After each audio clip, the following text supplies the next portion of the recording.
प्यारे अधिवक्ता साथियों, सभी को हमारा प्यार भरा नमस्कार। सभी अधिवक्ता साथियों को, बंधुओं और बहनों को जय जय सिया राम। आज हम सभी लोग अपने अध्ययन में सरगर्मी बनाए रखने के लिए और अध्ययन के स्तर में ऊर्जा को ओत-प्रोत की स्थिति तक खींचे रखने के लिए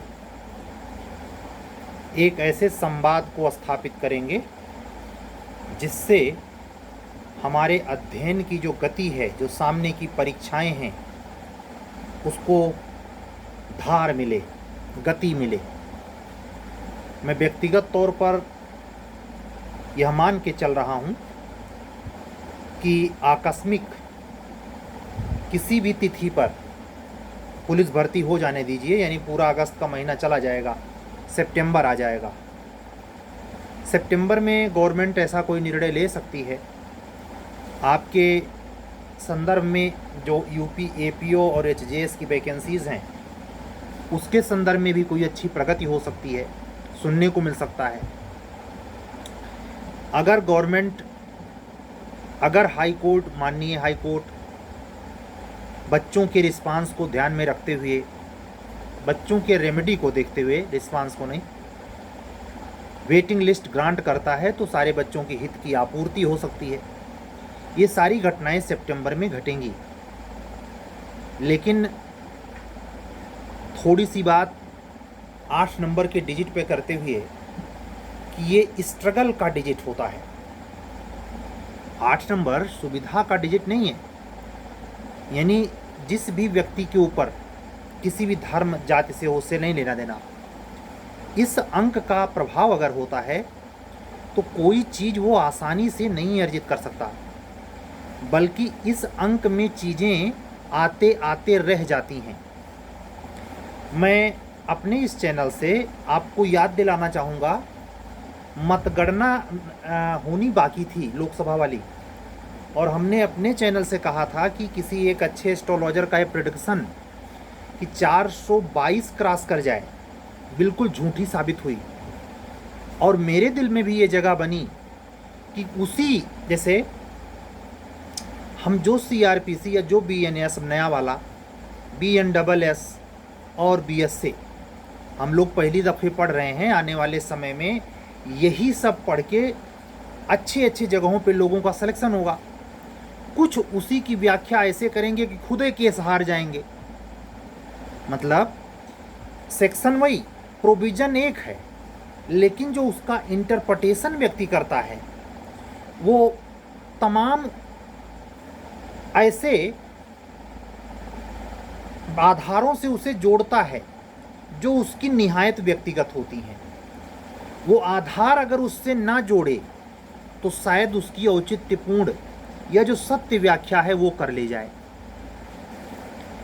ये जो क्रम से चल रहा है, जो सिचुएशंस है, एग्ज़ाम्स के होने ना होने की जो कसमकस आप झेल रहे हैं, उसके बीच में यही ला जो पहली दफ़े आप पढ़ रहे हैं, उसी को पहली दफ़े ही पढ़ के कुछ लीगल एडवाइज़र हो जाएंगे, कुछ जूनियर डिवीज़न में जाएंगे, कुछ एचजेएस बनेंगे।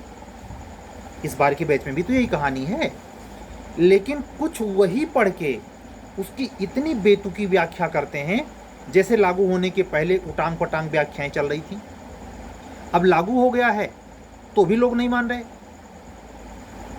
हम आपसे सबसे अपील करेंगे, इस महत्वपूर्ण समय में जो ये 8 क्रमांक की गति है, थोड़ा सा हम इसलिए रोज़ इस पर दबाव डालते हैं कि ये संघर्ष देता है, निराश कर देता है। कभी कभी ऐसे लगता है सब छोड़ छाड़ के चले जाएं।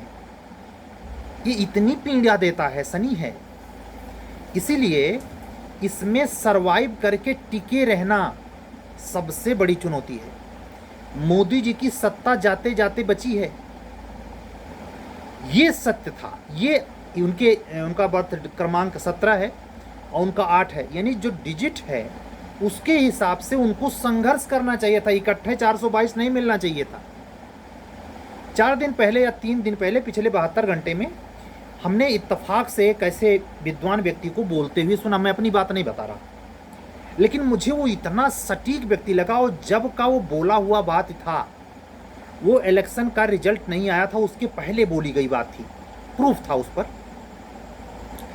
तो आप भी इसको, जो भी लोग शनि के प्रभाव से हैं और जो इसमें 8 वाले डिजिट के चक्कर में हैं, उस फेर में आते हैं, महसूस कर रहे होंगे। या तो हर कोई महसूस कर रहा है भाई कि बड़ा लंबा झेलान कर दिया। तमाम अधिवक्ता बहनें हैं जिनकी भाई क्राइसिस है लाइफ में, सबसे बड़ी समस्या तो उनकी मैरिज लाइफ को लेके होती है, वो झेल रही हैं, और ये दिन बर दिन खिसकता जाता, कब तक खिसकेगा। ये बहुत ज़्यादा तनाव देता है। ये तनाव में अपने आप को नियंत्रित करने वाली ऊर्जा कहाँ से मिले, कैसे हम बैलेंस रहें, कैसे हमारा दिग्भ्रमित ना हो। असल में मैं अपने खुद के संतुलन के लिए, मैं हालांकि 8 के डिजिट से नहीं प्रभावित होने वाला शख्स हूँ। उसकी वजह है कि हमारा उससे ताने बाना नहीं। ये जरूर है कि उस क्रमांक के ईयर में चल रहा हूँ, लेकिन इतना जरूर कह दूंगा कि जो विषम परिस्थितियां हैं, इससे भी ज़्यादा जटिल कोरोना, याद कीजिए, जो पढ़ने भी नहीं सकते थे, उससे तो ठीक है। आ जा सकते हैं, चाट पकौड़ी खा सकते हैं, चाय पी सकते, नाश्ता खा सकते, यार मित्र के यहाँ दौड़ के जा सकते, पार्क जा सकते, घूम टहल, वो तो नहीं कर सकते थे। उससे बेटर हैं कि नहीं है? और अगर हैं तो फिर वो जो चीज़ आपको पढ़नी है, जो पढ़ के आपको अचीवमेंट लेना है, उसमें क्यों ना ताकत लगाएं। हम 8 की डिजिट के संघर्ष को इसलिए याद दिलाए कि अगर आप उसमें सीधे जुड़ते हैं तो इस स्ट्रगल को ये मान के चलें, ये भी दिन खत्म हो जाएगा।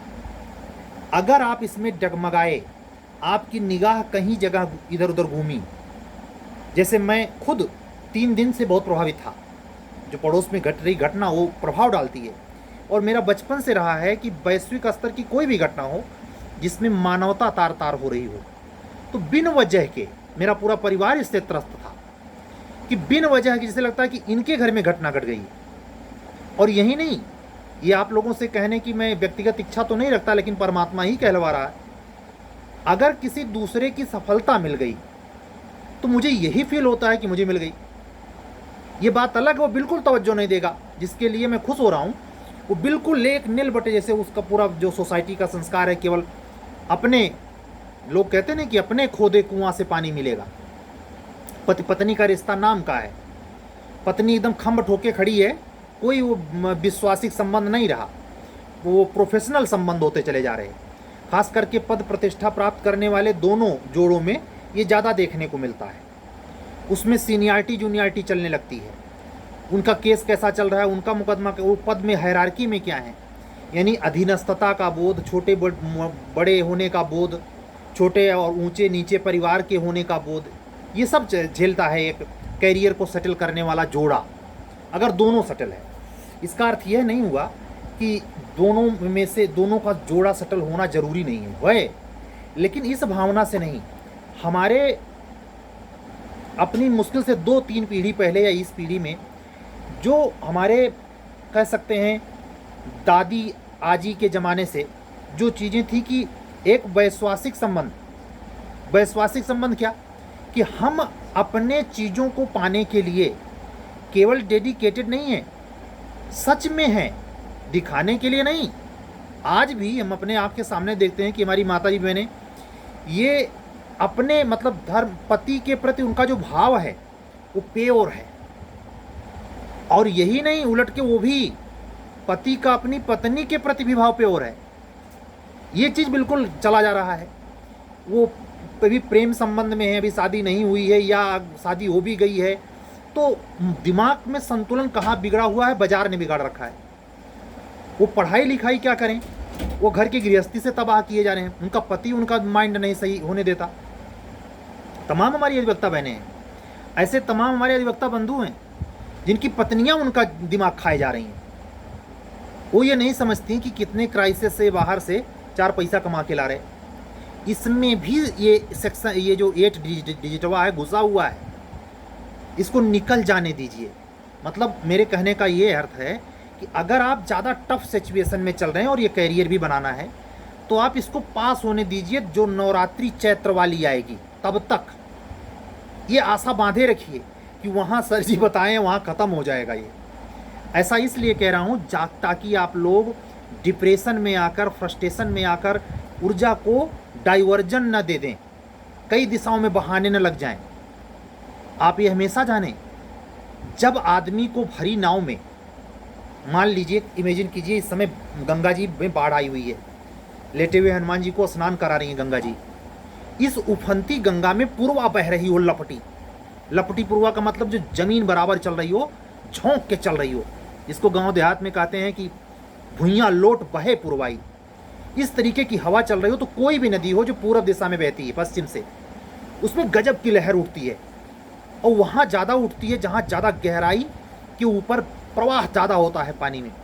उसी पानी में, उसी प्रवाह रूपी और लहर उठती हुई नदी में अगर आपको नाव डोंगी से सफ़र करना पड़ जाए, ये समय ठीक ऐसे कंडीशन है।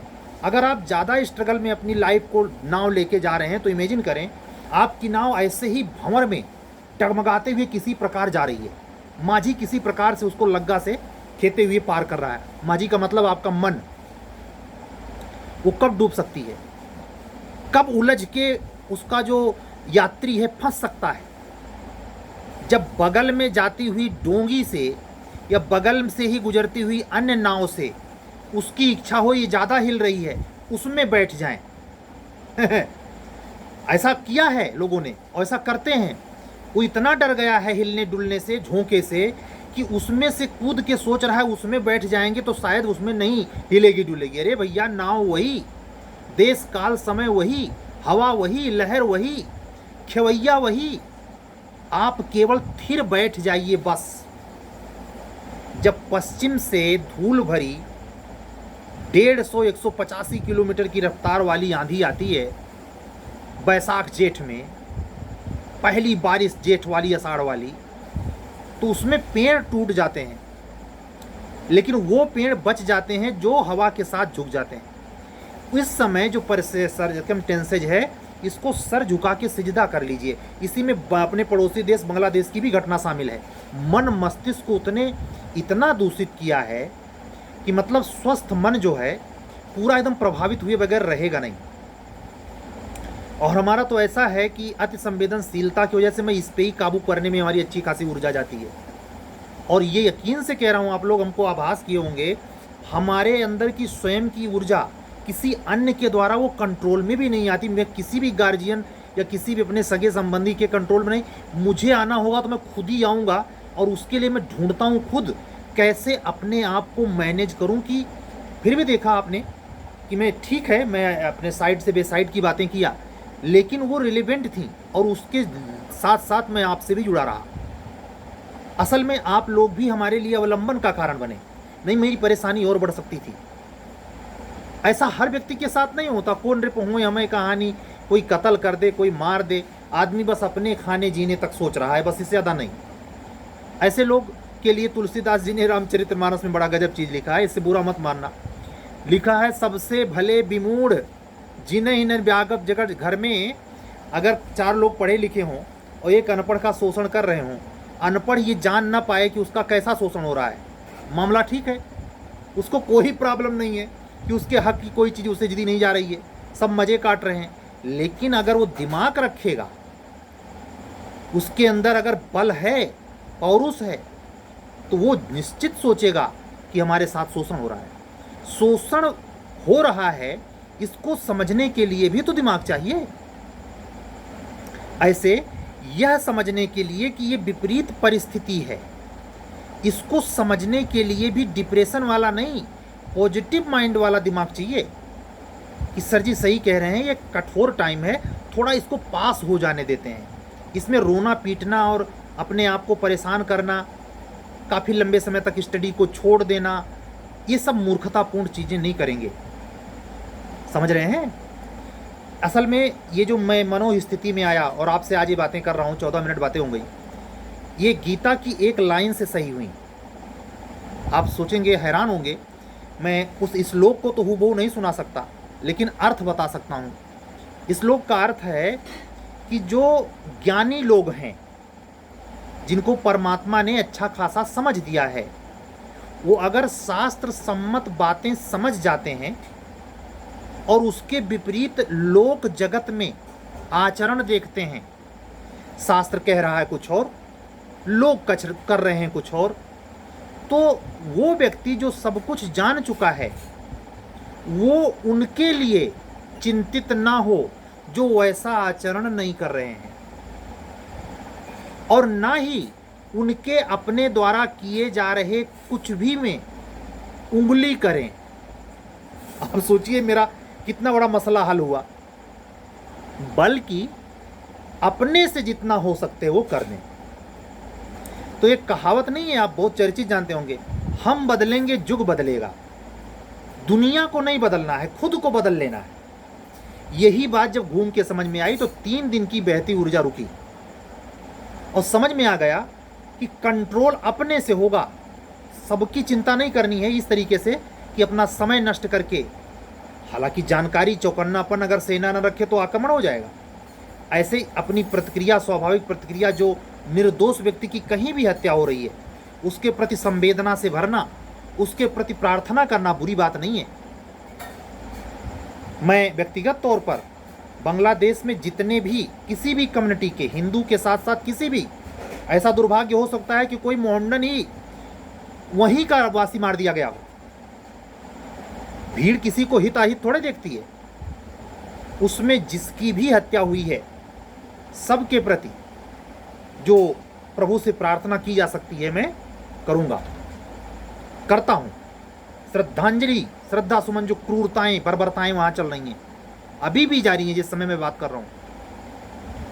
और उससे ज़्यादा दुखद ये है, अब तो थोड़ा सा मतलब 48 घंटे का, मैं भी कल ही कह रहा था, मनीष सिसोदिया का नाम क्या लिया, उसको बेल मिल गई। मुझे बेल के ग्राउंड, सुप्रीम कोर्ट के जजमेंट, उनके एक्टिविटी, उनके बिहेवियर से कोई आपत्ति नहीं है, लेकिन जो बयान उनके आते हैं, अब छूट के आए हैं, कितना असर पड़ेगा भगवान जाने। जिस ढंग से वो बीजेपी पे कटाक्ष करते हैं वह उतना गंदी बीजेपी नहीं है। जैसे जब मैं यहाँ से कोई भी बात कहता हूँ तो आप केवल एक सिरी ना सुने, दोनों पहलू लेके चलें। जब उसके पॉइंट पे आऊँगा तो उसको भी वैसे कहूँगा।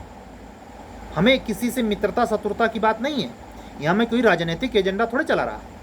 समझ, हम लोग कैरियर में हैं, पद को प्राप्त करने वाले अफसर बनेंगे, हमारे साथ सारी सरकारें आएंगी, सारे नेता आएंगे, कभी केजरीवाल आएंगे, कभी मोदी आएंगे, कभी कोई आएगा। इसका सूझबूझ भरा हमें अगर वास्तविक परत नहीं होगी तो हम अपने सेवा में रहते हुए, चाहे जुडिशरी में, चाहे एपीओ में, चाहे एचजेएस में, राजनीति के शिकार होंगे। हमारा शोषण होगा, भले हम जुडिशरी में हैं। आप क्या समझते हैं, हायर जुडिशरी हो या उससे ऊंचे प्रमोशन पाने हो, बगैर राजनीतिक सेंटिमेंटल पॉइंट के आप पहुंच जाएंगे? नियम वम कहीं कुछ नहीं चल रहा है, बड़ी एक दूसरे की ताका झांकी है, इसीलिए सब बातें कर देता हूँ। और साथ साथ ही मानवीय पहलू भी है। इतना भी पढ़ने में नहीं या वो अपने में मगन हो जाना है कि हमसे कोई मतलब नहीं है। अरे भाई, आप भी आदमी हैं, आपके घर में अभी कोई इंसिडेंट हो जाए तो आप पढ़ाई कर पाएंगे? नहीं कर पाएंगे। कितने बच्चों का तो करियर डूब जाता है, जिस दिन एग्जाम है उसके एक दिन पहले उनके परिवार में कुछ असामयिक घट गया, इसका बहुत बड़ा इफेक्ट पड़ता है। ऐसे पूरे अगर जो जितना विशाल हृदय का होगा, मैं अपने आप को विशाल हृदय का प्रणेता नहीं यहाँ पेश कर रहा, मैं सिर्फ बात कह रहा, वो उसको उतनी ज़्यादा पीड़ा होगी। और जो जितना ही संकुचित, जितना ही सेल्फिश नेचर का होगा, उसको बिल्कुल फ़र्क नहीं पड़ेगा। वो उसी समय, मैं आपको एग्जाम्पल दूंगा, मान लीजिए किसी के, भगवान न करे, किसी की आकस्मिक कम आयु में निधन हो जाता है, उसके अंतिम संस्कार के लिए घाट पे जब ले जाते हैं तो आप लोग देखेंगे कि उतना करुण क्रंदन वाले दृश्य में भी काफ़ी लोग हंसी ठिठोली, मजाक, यहाँ तक वहाँ बैठ के ताश भी खेल लेते हैं। अब ऐसे लोगों को क्या कहा जा सकता है? या इस तरीके का भी मनोभाव नहीं होना चाहिए कि अगर कल्चर बदल चुका है, वायुमंडल बदल चुका है, तो हमारी माँ बहनें कहती हैं अपनी बेटी की विदाई में कि अगर जाते हुए तू रोई नहीं तो हम तुझे ठोकेंगे। अब ये तो ज़बरदस्ती हुआ। एक ज़माना था कि विदाई के समय रोना एक स्वाभाविक करुणा और मोह का विषय था। आज आधुनिक ज़माना है, पर डे रोज़ वीडियो कॉलिंग पे लोग रोज़ बात हो जा रही है, आमने सामने देखा है। उस ज़माने में अपना चेहरा देखे बरसों गुजर जाता था, तो वो मोह का कारण दूसरा हुआ करता था। तो आज के माँ बाप को भी ये समझना चाहिए कि अगर बेटी नहीं रोएगी, हंसी खुशी चली जाएगी, तो क्या बुरा है। इस टेंडेंसी को समझते हुए अपने दिमाग का हर दिशा में प्रयोग करिए, पढ़ाई लिखाई में, समाज में, किसी से बातचीत करने के दरमियान। कोई यहाँ भारतीय होते हुए अगर ये कहे कि जो बांग्लादेश में अत्याचार हो रहा है उनको हम बांग्लादेशी माने, हिंदू ना माने, ये बकवास वाली बातें हैं। ये बहुत हृदय में पीड़ा देती हैं। आप ऐसा कैसे सोच सकते हैं जब यहाँ ऐसे लोग हैं जो ज़ोर ज़ोर से चिल्ला रहे हैं जय फिलिस्तीन। हैं, फिलिस्तीन की जय क्यों? हमास के लिए ना, वहाँ मुसलमान हैं इसीलिए ना। अगर मुसलमान होने के प्रति इतना अनुराग है तो इतनी दूरी तक हिंदू के प्रति भी दिखाओ। मैं अपना तजुर्बा फिर खुलेआम, हमारे तमाम स्टूडेंट हैं जो हमारे मुस्लिम अधिवक्ता बंधु बहन हैं, मैं सबको, उन बच्चों को बहुत संवेदनशीलता से बातें कहता हूँ सुनने के लिए। आप लोग ऐसा ना समझें कि सर जी भी वही बात कर रहे हैं, नहीं। आप ये समझें कि सर जी का भाव क्या है। भाव समझने के लिए थोड़ा बुद्धि लगानी पड़ती है, एटीट्यूड समझना पड़ता है। इसीलिए आपके सीआरपीसी में व्यवस्था है भावभंगिमा भी पढ़ने का, समझ रहे हैं।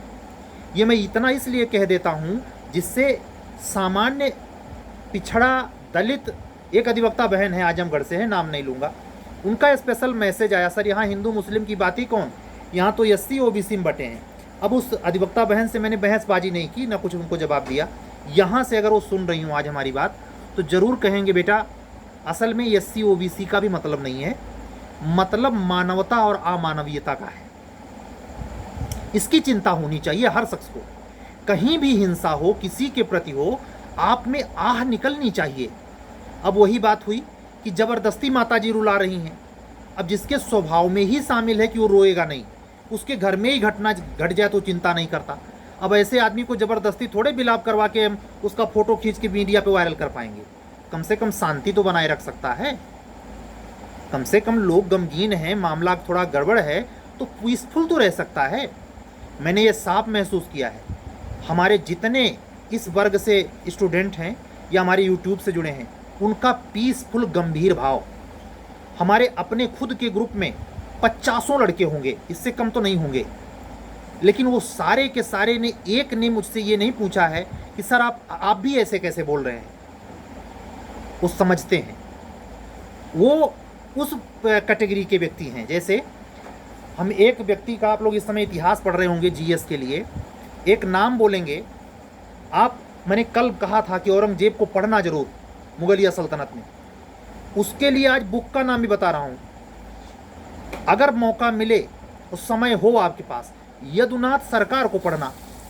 वॉल्यूम में किताबें हैं 3, यदुनाथ सरकार को पढ़ना, 3 वॉल्यूम में किताबें हैं, और वो है स्पेशल लिखा है उन्होंने औरंगजेब पर। इससे आप क्या समझ पाएंगे, आपके घर में अगर कोई औरंगजेब हो, किसी भी कास्ट जाति धर्म से हो, इससे फर्क नहीं पड़ता, उससे सावधान हो जाएं। औरंगजेबिया मानसिकता जो है वो अपने को हलाल करके सत्ता चाहती है। वो उसमें एक मानसिकता पाई जाती है कि हम सर्वोच्च, बाकी सब नीचे। ऐसे से सावधान किस तरीके से, दूरी बना लीजिए। जा भैया तू रहा अपने घारी में, तू सांड बना रहा, उसे क्या लेना देना है, लेकिन उसके छत्र छाया में मत रहिए। नहीं, आप अगर स्वतंत्र हृदय के हैं, आप निर्विकार तत्व हैं, आप में संवेदनाएं हैं, आपको करुणा है, प्रेम आप समझते हैं, तो आप नहीं सरवाइव कर पाएंगे ऐसे लोग के बीच में। घुट घुट के जीना पड़ जाएगा। अपने घर में, अपने सगे सहोदर में औरंगजेब को पहचानिए। औरंगजेब को महिमा मंडित किसी कीमत पर मत कीजिए। ये ऐसा नहीं कि हिंदू लोग कहते हैं तो नहीं, आप वास्तविकता का पड़ताल कीजिए। मैंने किताब बताई, पढ़िए इसको। फिलहाल मैं अभी पूरी वॉल्यूम नहीं पढ़ पाया हूं, फिर भी कह रहा हूं ये जरूरी है। अपने देश के भीतर सिर्फ इस मात्र में नहीं, हम लोगों के, मुझे याद नहीं है किस क्लास में वो लेसन था जिसमें वीर अब्दुल हमीद के बारे में पढ़ाया गया था। उन्होंने अमेरिका के 3 पैटर्न टैंकों को अपनी जान गंवा के अकेले, एक साधारण सी जीप वाली गाड़ी में तोपची लगी थी, उसके सहारे एक तोपची से, साधारण गोले से अमेरिका द्वारा दिए गए पाकिस्तान को 3, हमें लगता है करोड़ों, कितनी दौलत का रहा होगा उसका छोड़िए, मार गिराया था। वीर अब्दुल हमीद का परिवार आज भी, और वीर अब्दुल हमीद ने जो ऋण कर्जा किया है उसको इतने जल्दी हम लोग नहीं उतार सकते। बहुत बड़ा काम किया है। ऐसे अशफाक उल्लाह खां हैं, अब्दुल गफ्फार खां हैं, सीमांत गांधी जिनको कहा जाता था, ये जो हमारे यहाँ नरम दल के नेता थे आधुनिक भारत, सब क्वेश्चन ये आपके आधुनिक भारत में पूछे जाते हैं भाई। नरम दल, गरम दल, बाल गंगाधर तिलक, आप जब पढ़ेंगे तो पता चलेगा कि इस देश को आज़ाद कराने में जितनी भूमिका हिंदू वर्ग की है, मुस्लिम वर्ग की भी है। कुछ चंद हरामजादों की वजह से ये सब हुआ है। सबसे ज़्यादा जो वहाँ का पाकिस्तान का वो है राष्ट्रपिता जिन्ना, उसकी वजह से हुआ। और वो जो अमेरिका का जो चौधरी था जिसके मन में पहली बार पाकिस्तान का शब्द आया था, लगभग कुछ उसी नक्शे कदम पर अमेरिका के ही हस्तक्षेप से ये बांग्लादेश का कांड हुआ है। बांग्लादेश में अपनी खुद की बिसात ये नहीं थी कि ये सब इतना बड़ा प्रोपोगंडा इस तरीके से करता। बाहर से फंडिंग हुई अच्छी खासी। ये चीज़ें समय गुजरने पे समझ में आती हैं, तब तक लेट हो जाता है। भारत को डोमिनेट करने के लिए चाइना किसी भी स्तर तक जा सकता है। इसलिए बुद्धिजीविता के साथ काम करना है आप सभी को। जैसे मैंने कल स्पष्ट शब्दों में कहा कि आपके डीजीपी रह चुके हैं, आपके डीजीपी रह चुके हैं, ठाकुर बिरादरी से हैं विक्रम सिंह, उनको आइडियल बनाइए। अगर अफसरशाही में आप आइडियल बनाना है तो इनको बनाइए। ये राजा भैया कैया से आदर्श हो गए, इसलिए कि उनकी रियासत है। ठाकुर में भी हर बिरादरी में, जैसे मुस्लिम वर्ग है, अबुल कलाम साहब ऐसा राष्ट्रपति कभी नहीं होगा। अब चूंकि अटल जी ने ऐसा किया था तो 36 का आंकड़ा बनाए रखना है, कहीं बीजेपी छू गई उसमें, पाप हो गया।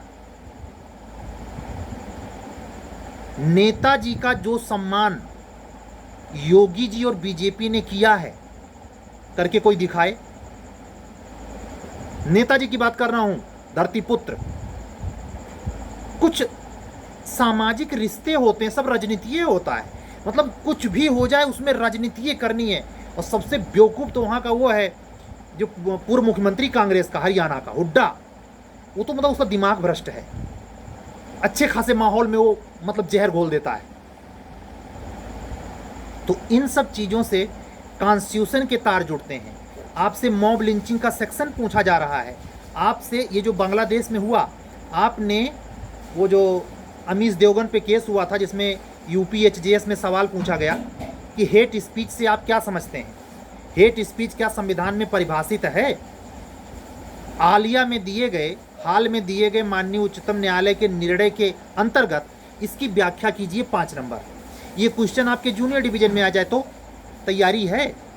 मॉब लिंचिंग की व्यवस्था किस चैप्टर के किस सेक्शन में की गई है? क्या इस पर अपने कभी स्पेशल अपना एक पर्सनल नोट्स बनाया जिसमें 10 केस ला हों? ये किया? खाली बस लेटे रहते हैं।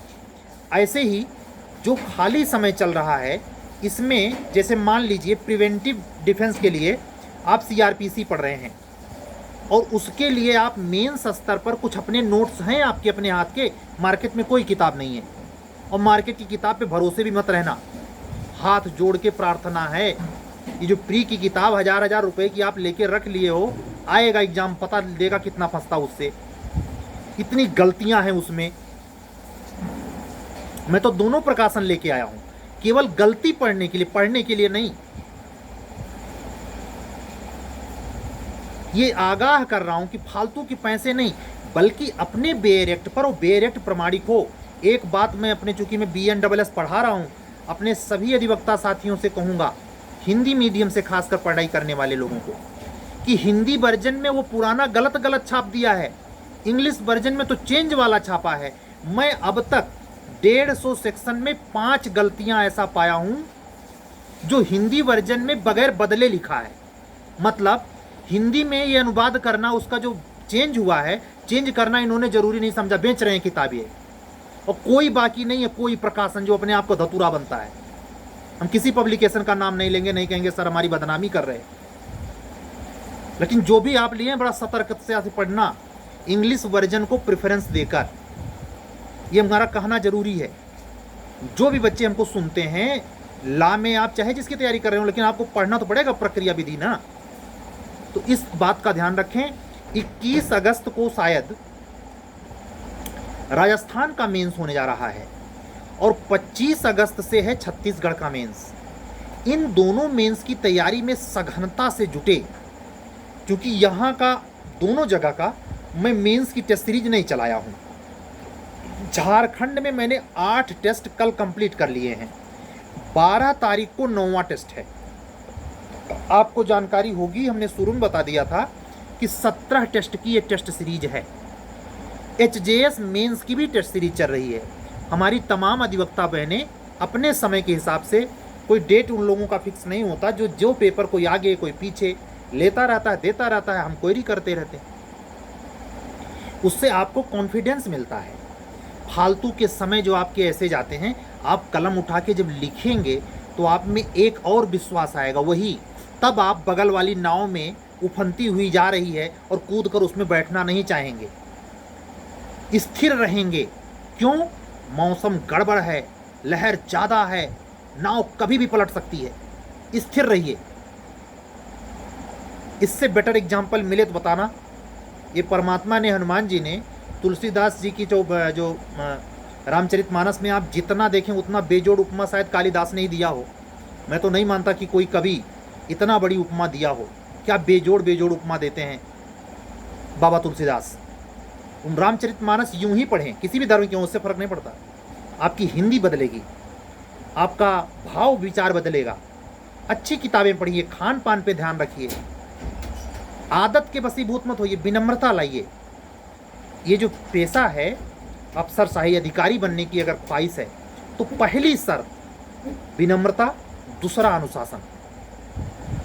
विनम्र होइए, अकड़ के मत चलिए, सरल स्वभाव आइए, दिमाग का इस्तेमाल कम, दिल और दिमाग का संतुलन बना के कीजिए।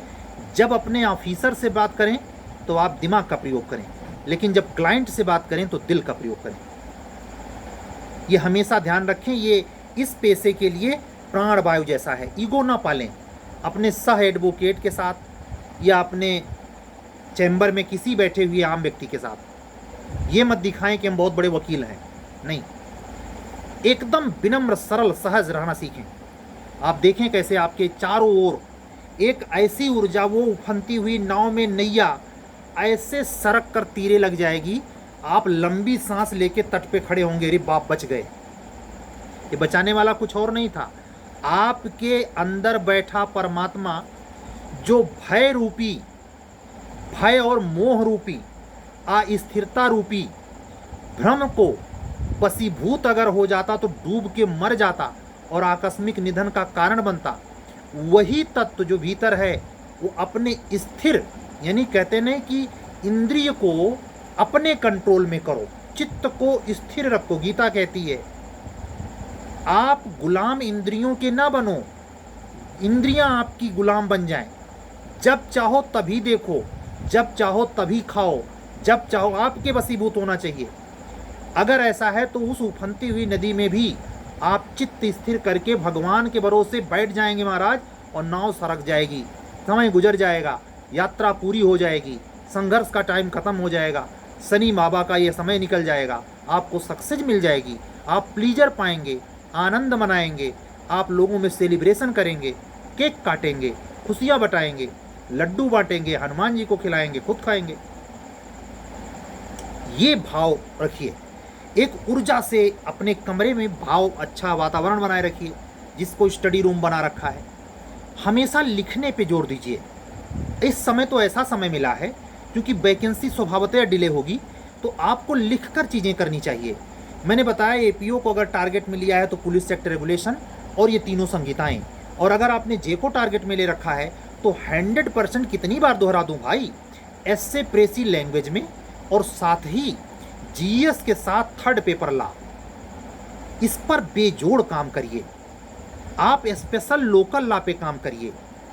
ये वो समय है जो इसमें अगर आपने समय गुजारा तो आपको यकीन नहीं आएगा कि कैसे इतने अचंभे में डाल देने वाले नंबर आए। मतलब कभी आपने अगर 3-4 परीक्षाएं पीछे लैप्स कर दी हैं, आप इंटरव्यू तक नहीं पहुंच पाए हैं, पहुंचे हैं तो सिलेक्शन नहीं हुआ है, तो आपको इस बार ये यकीन नहीं आएगा कि हमने तो कभी रैंक को सोचा नहीं था, हम सोच रहे थे कहीं एक सिलेक्शन तो हो जाए, आपकी रैंक आएगी महाराज। इसी को कहते हैं, इस विपरीत वातावरण में जो एक आपदा जैसी है। बांग्लादेश की घटना आकस्मिक नहीं है, ये प्रायोजित है, दिमाग की है, दिमाग द्वारा षड्यंत्र से बनाई गई घटना है, इसलिए पीड़ा ज़्यादा दे रही है, प्रभाव ज़्यादा दिन तक ही छोड़ेगी। इसको जल्दी भुलाया नहीं जा सकता। कहीं भी नरसंहार हो, कहीं भी हिंसा हो, वो कहते नहीं कि उसका दाग जल्दी मिटता नहीं। ऐसे ही पड़ोस में घटनाएं घट रही हैं इतना पास, इसलिए इसका इम्पैक्ट बहुत ज़्यादा पड़ रहा है। अगर कोई भी सेंसिटिव बच्चा होगा, अधिवक्ता बंधु बहन होगा, देश में नागरिकता के प्रति, अपने परिवार के प्रति, खुद के प्रति, राष्ट्रीयता के प्रति पैट्रियाटिकल मेथड होगा उसका, तो निश्चित चिंतित होगा। हर आदमी विचार करता है भाई। अशफाक उल्ला खां ऐसे ही फांसी पे झूल गए थे। आज योगी जी को बोलते हुए सुना, उनके मुख से ये नाम बड़ा अच्छा लगा, क्योंकि उनके बारे में छवि बनाई गई है कि मुसलमान के विरोधी हैं, वो न्याय परख हैं। हमारी दृष्टि में मैं उनको अन्याय नहीं मानता। उनके आगे पीछे कौन है, उनके कहाँ बच्चे हैं कि उनके लिए वो मर रहे हैं। वो शांति चाहते हैं और सबको सुख से जीवन जीने के लिए वो खुश हैं। अपने शासनकाल में कहीं दंगा नहीं होने दिया है। इन सब चीज़ों को आर पार देखें। किसी भी पार्टी के नेता के प्रति एक तरफा धारणा से ग्रसित होने से बचना चाहिए। और साथ ही अपने अध्ययन में भी ये चीज़ लागू होती है, अपने व्यक्तित्व पर भी लागू होती है। ऐसा नहीं है कि यहाँ कुछ और जब बाहर आए तो कुछ और। कुछ ऐसे भी आपको अधिवक्ता साथी बंधु बहन मिलेंगे कि भैया अगर संबंध मधुर रखना हो तो 3 बिंदु पर बात मत करना, राजनीति, आरक्षण और जाति। ये समाज के वही लोग हैं जिन्होंने जहर को कुंठे में पाल कर रखा, जिसका नतीजा है जातीय दंगे, जिसमें बाहरी देश के दिमागी या जो आतंकवादी प्रकृति के हैं उनके मौके लग जाते हैं। हम आप मिलके बात नहीं रहते, हम आप में समरसता आने का कारण नहीं खोजते, उस पर विमर्श नहीं करते, उसको प्रयोग में नहीं लाते। इसका नतीजा होता है कि जब अचानक घटना घटती है तो समझ में नहीं आता। फिर क्या होता है, भीड़ जो करती है वो होता है और घटती है घटना मॉब लिंचिंग की। बहुत बड़े खतरे के तौर पर मॉब लिंचिंग बढ़ रही है। ये बहुत डेंजर है, ये किसी को नहीं चिन्हेगी भाई। कितनों बड़ा विद्वान, कितनों बड़ा न्यायकर्ता, कितनों बड़ा वो लाभकारी देश दुनिया को लाभ पहुंचाया हो, उसकी चिर्री बाती उड़ा देंगे महाराज। तो इन सब चीज़ों को आगाह करते हुए, सावधान करते हुए, और गीता की वही लाइन फिर दोहराते हुए कि अगर आपने कर्म का बीड़ा उठाया है तो कर्मण्येवाधिकारस्ते माँ फलेषु कदाचन। फल की चिंता मत करते हुए एकदम पथ पर बेदाग गति से सरपट दौड़ते हुए अपने कर्म में लीन, लेकिन अपना फोकस एक जगह रखते हुए, इधर उधर नहीं, एक जगह रखते हुए अगर चले तो मंजिल कैसे नहीं मिलेगी, ये हो ही नहीं सकता। 101% विजयश्री आपकी होगी। आज का वीडियो पूरा, आज की टोटल बातें माँ जगदम्बा को और लेटे हुए हनुमान जी को निवेदित है। आप सभी अधिवक्ता साथी चाहे 100 सुने, चाहे 200 सुने, चाहे उनके लिए सूचना अगर उनके पक्ष वाली है तो हजारों सुने, सबको जितनी बार जितने लोग सुने, देखें, हमारा हृदय से आभार स्वीकार करें।